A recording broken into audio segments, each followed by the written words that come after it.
बिल्कुल बिल्कुल अनिश जी माफ करा, संभाजीनगरची ताजी बातमी येते, तिथे लाठीचार्ज सुरू झालेला आहे. पटकन त्याची दृश्य स्क्रीनवर येतील आणि माझ्यासोबत असलेले आमच्या सहकारी कल्याणी दीक्षित ती बातमी आपल्यापर्यंत आणतात. नक्कीच प्रसाद सर, छत्रपती संभाजीनगर मधून एक महत्त्वाची अपडेट सध्या समोर येते. तिथे आता पोलिसांकडून लाठी चार्ज सुरू झालेला आहे. थोड्याच वेळामध्ये छत्रपती संभाजीनगर मध्ये मतमोजणी केंद्राबाहेर राडा झाला होता. पक्षीय उमेदवारांचे प्रतिनिधी तिथे आले होते आणि पोलिसांनी त्यांना अटकाव केला होता की मतमोजणी केंद्रामध्ये येऊ नका, बाहेर राहा असं पोलिसांनी सांगितलं होतं. मात्र हे जे उमेदवारांचे प्रतिनिधी होते त्यांच्यामध्ये आणि पोलिसांमध्ये बाचाबाची झाली आणि पोलिसांनी या सगळ्या परिस्थितीवर नियंत्रण आणण्यासाठी आता तिथे लाठी चार्ज सुरू केल्याची माहिती समोर येते. काही वेळापूर्वी हर्षदी शिरसाट यांच्याशी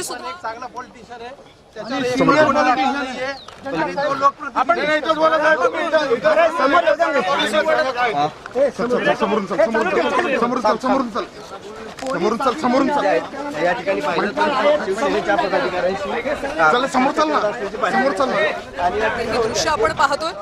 उमेदवारांचे प्रतिनिधी आणि पोलीस यांच्यामध्ये बाचाबाची झालेली आहे आणि त्यामुळे सध्या पोलीस सुद्धा जर एखाद्या चांगल्या कार्यकर्त्याला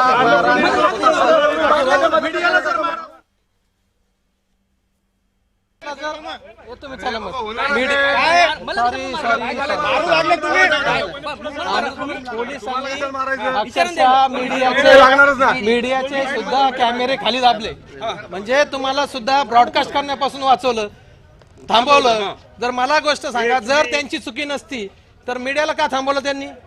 का बरं थांबवलं मीडियाला? मीडियाला थांबायची गरज नव्हती ना.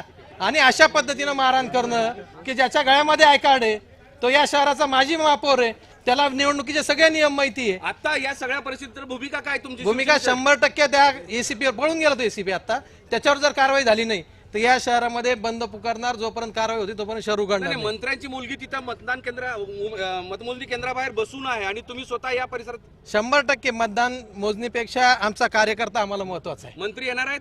येतील मंत्री साहेब, पालकमंत्री साहेबांना संपर्क केलेला आहे, ते येतील आणि 100% त्याच्यावर कारवाई झाली पाहिजे ही आमची मागणी. तुम्ही आक्रमक झाले होते, थेट आक्रमक भूमिका तुम्ही घेतली होती. कार्यकर्त्यासाठी आक्रमक भूमिका घ्यावं लागेल ना, कारण तर विचार लागेल ना. जर तुम्हाला कोणी धक्का लावला तुम्ही विचारणार ना त्याला.